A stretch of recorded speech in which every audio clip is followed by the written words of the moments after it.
Hello ನನ್ನ ಮುದ್ದು ಕುಟುಂಬದವರೇ, ಎಲ್ಲರಿಗೂ ನಮಸ್ಕಾರ. ಇವತ್ತು ನಾನು ನಿಮಗೆ ನುಗ್ಗೆಕಾಯಿ ಸಾಂಬಾರು ಹೇಗೆ ಮಾಡೋದಂತ ತೋರಿಸ್ಕೊಡ್ತಾ ಇದ್ದೀನಿ. ಅದಕ್ಕೆ ಬೇಕಾಗಿರೋ ಸಾಮಗ್ರಿಗಳು: ನುಗ್ಗೆಕಾಯಿ, ಟೊಮೊಟೊ, 2 ಟೊಮೊಟೊ ಕಟ್ ಮಾಡಿ ಇಟ್ಕೊಂಡಿದ್ದೀನಿ ನಾನು, ಮತ್ತು ಈರುಳ್ಳಿ,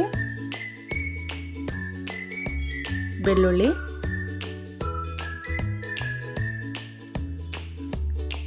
ಸಾಂಬಾರ್ ಪೌಡರ್,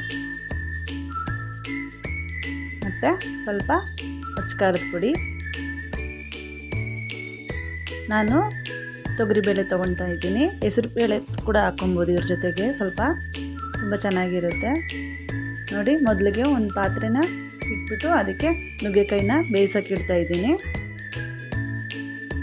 ನೋಡಿ, ಒಂದು ಸ್ವಲ್ಪ ಉಪ್ಪು ಹಾಕ್ಕೊಂಡ್ಬಿಟ್ಟು ಬೇಯಿಸ್ಕೊಬೇಕಾಗುತ್ತೆ. ನೋಡಿ, ಬೇಯೋದಕ್ಕಿಟ್ಟಿದ್ದೆ, ಬೆಂದಿದೆ. ಈಗ ತುಂಬ ಬೇಯಿಸ್ಕೊಳ್ಳೋದಕ್ಕೆ ಹೋಗಬೇಡಿ, ಇನ್ನೊಂದು ಸ್ವಲ್ಪ ಬೇಯೋ ಥರನೇ ಇರಬೇಕು. ನೋಡಿ, ಸಾಕು. ಈಗ ನೆಕ್ಸ್ಟು ಒಂದು ಕುಕ್ಕರ್ಗೆ ಎಣ್ಣೆನ ಹಾಕ್ಕೊಳ್ಳಿ. ಹಾಕ್ಕೊಂಡು ಎಣ್ಣೆ ಕಾದ್ಮೇಲೆ ಸಾಸಿವೆನ ಹಾಕ್ಕೊಬೇಕು. ನೆಕ್ಸ್ಟು ಈರುಳ್ಳಿ ಮತ್ತು ಬೆಳ್ಳುಳ್ಳಿನ ಎರಡನ್ನೂ ಒಗ್ಗರಣೆಗೆ ಹಾಕ್ಕೊಳ್ಳಿ. ಮತ್ತು ಸ್ವಲ್ಪ ಕರ್ಬೇವಿನ ಸೊಪ್ಪನ್ನು ಹಾಕ್ಕೊಂಡು ಫ್ರೈ ಮಾಡ್ಕೊಳ್ಳಿ. ನೋಡಿ, ಫ್ರೈ ಆಗಿದೆ.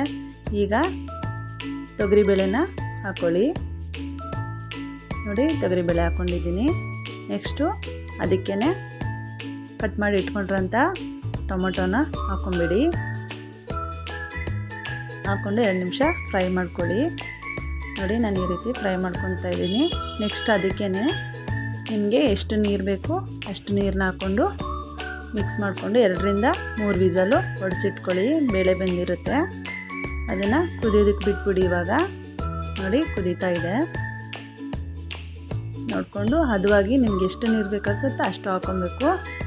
ನೋಡಿ, ಚೆನ್ನಾಗಿ ಕುದಿಯೋದಕ್ಕೆ ಬಿಡಿ. ಈಗ ಸಪ್ರೇಟಾಗಿ ಬೇಯಿಸಿಟ್ಕೊಂಡಿದ್ವಲ್ಲ ಆ ನುಗ್ಗೆಕಾಯಿನೆಲ್ಲ ಇದಕ್ಕೆ ಹಾಕ್ಕೊಬೇಕಾಗುತ್ತೆ. ನೋಡಿ, ನಾನು ಸ್ವಲ್ಪ ಇನ್ನೂ ಬೇಯೋ ಥರನೇ ಬೇಯಿಸಿಟ್ಕೊಂಡಿದ್ದೆ. ನೋಡಿ, ಇದಕ್ಕೆ ಹಾಕ್ಬಿಟ್ಟು ಇನ್ನೊಂದು ಸಲ ಕುದಿಯೋದಕ್ಕೆ ಬಿಡಬೇಕು. ಆವಾಗ ಮತ್ತೆ ಇದರಲ್ಲಿ ಮತ್ತೆ ಬೇಯುತ್ತೆ.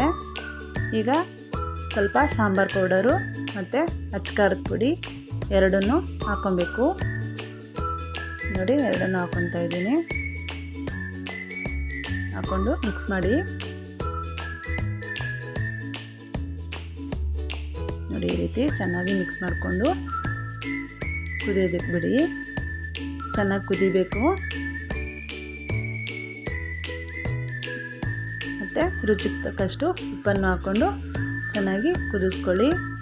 ಈಗ ರೆಡಿಯಾಗಿದೆ ನುಗ್ಗೆಕಾಯಿ ಸಾಂಬಾರು. ನಿಮ್ಗೆ ಇಷ್ಟ ಆದಲ್ಲಿ ಲೈಕ್ ಮಾಡಿ, ಶೇರ್ ಮಾಡಿ, ಕಾಮೆಂಟ್ ಮಾಡಿ. Thank you for watching.